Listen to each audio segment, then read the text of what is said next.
Good morning. So in this concept drawing, I'm going to start blocking out my 5 bottles, my 5 vases. And blocking is just a simple way of establishing where and how big. So I'm going to go ahead and refer to the features of a bottle or a vase. We've got a mouth here, we've got a lip, we've got a nick underneath the mouth, we have a shoulder underneath the nick, just like you have, and we have the main body of the vase down here. This is also a part of the body. This is the foot down here at the bottom. Pretty typical vase. This one has some designs on it. Here's another one, same.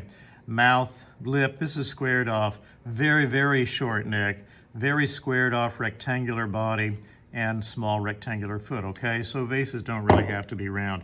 Here I've blocked out 3 vases, 3 bottles. I'm gonna go ahead and block out some more. Like I said, vases do not have to be round.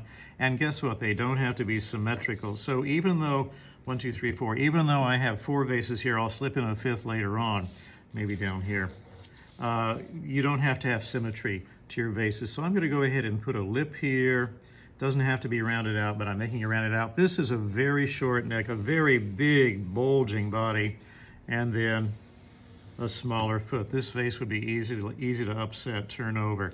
In this case, I might go ahead and indicate the mouth, and I might square this off so this has a different appearance, a more angular appearance, okay?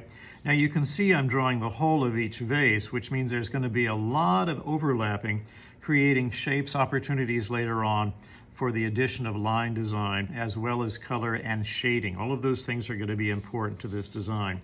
In this case, I'm going to add the mouth of a vase, square off the mouth of the vase, the lip of the vase, bring down a very straight neck. You can see the lip is asymmetrical. It's not the same on each side.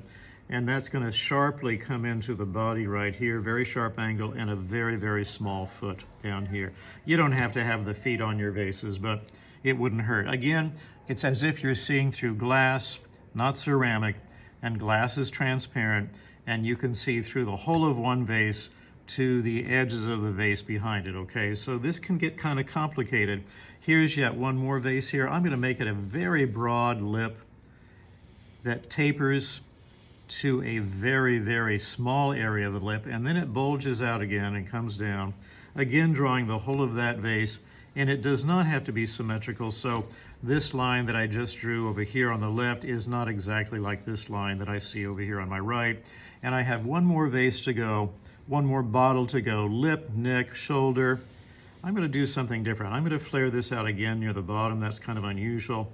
And pull this back in again. And here again, doesn't have to be entirely symmetrical, and a very small foot at the bottom. So those are my 5 vases. I could go ahead and add some contour lines to this, remembering that line is movement. You can see my pencil moving, therefore line is a product of movement. Line is movement in your design, and the more movement, the more interest, the more you can keep the viewer's eye moving around the design. If I wanted to put a band of decoration or color here, I could, another band there. I could go ahead and create some shapes, a pattern, a design wrapping around any portion of a vase, and I am done with my concept for 5 bottles, 5 vases.